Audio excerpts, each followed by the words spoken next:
If you're American, you've no doubt heard from Smokey the Bear that only you can prevent forest fires. But should you? Should we, as a society, prevent wildfires? At first, the answer seems clear. Of course wildfires are bad. Large fires can easily do billions of dollars of property damage, consume tens of thousands of acres of land, and release billions of kilograms of greenhouse gases like carbon monoxide and carbon dioxide into the atmosphere. Wildfires also take a significant toll on human life. Combined with peat fires and controlled burns to clear farmland, wildfires account for an average of 339,000 deaths per year globally.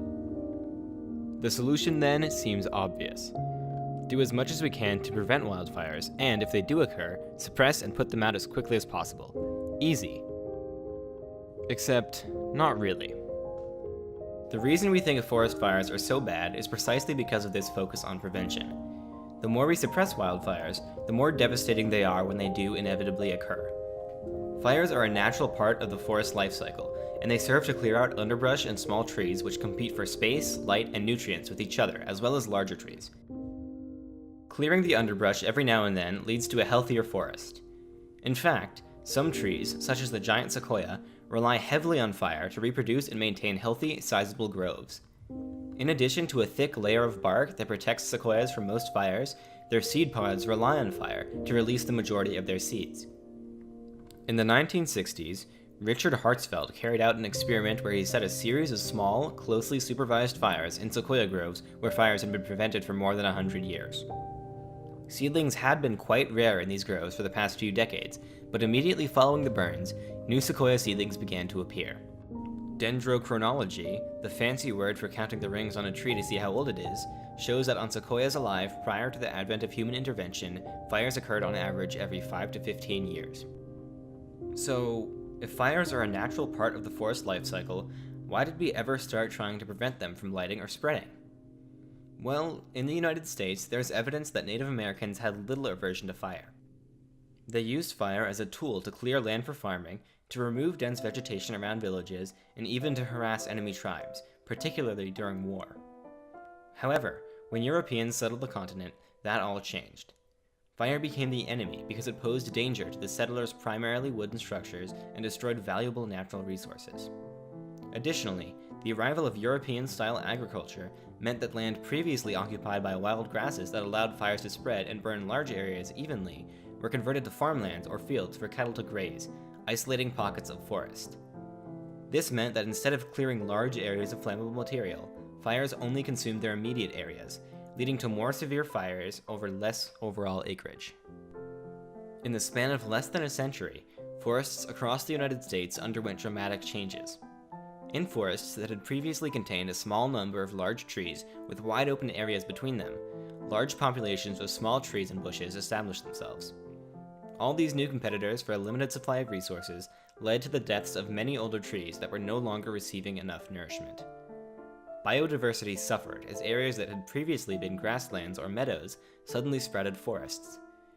Additionally, flammable forest waste, like leaves and dead branches that had previously been periodically removed by small fires, began to accumulate, adding fuel that led to more severe fires. These changes even affected the water cycle and the distribution of nutrients in some areas, as well as local wildlife populations. Well, this is a bit of a dilemma. That old adage about an ounce of prevention apparently doesn't apply where wildfires are concerned.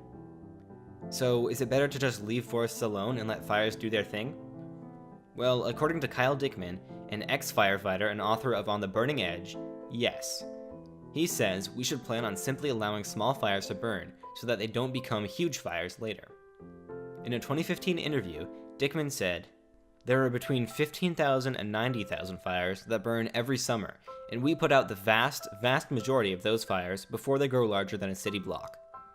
Because of that, we're basically doubling down on a failed policy, because the more fires that we suppress, the more the forests have to grow thick, and the more likely it will be that future fires will be more explosive, because there's more fuel to burn."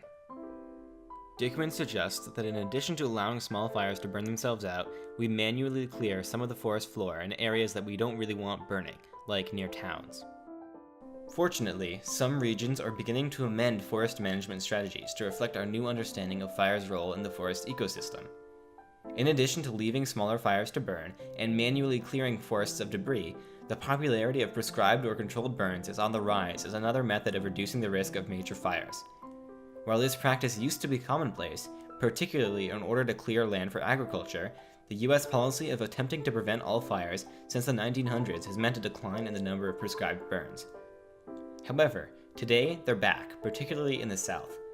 Each year, around 8 million acres of land are intentionally burned to promote forest health and reduce the risk of larger, more dangerous fires. Now more than ever, it's vital that we do everything we can to lower the risk of massive wildfires. In recent years, climate change has had a substantial impact on the severity and frequency of wildfires worldwide.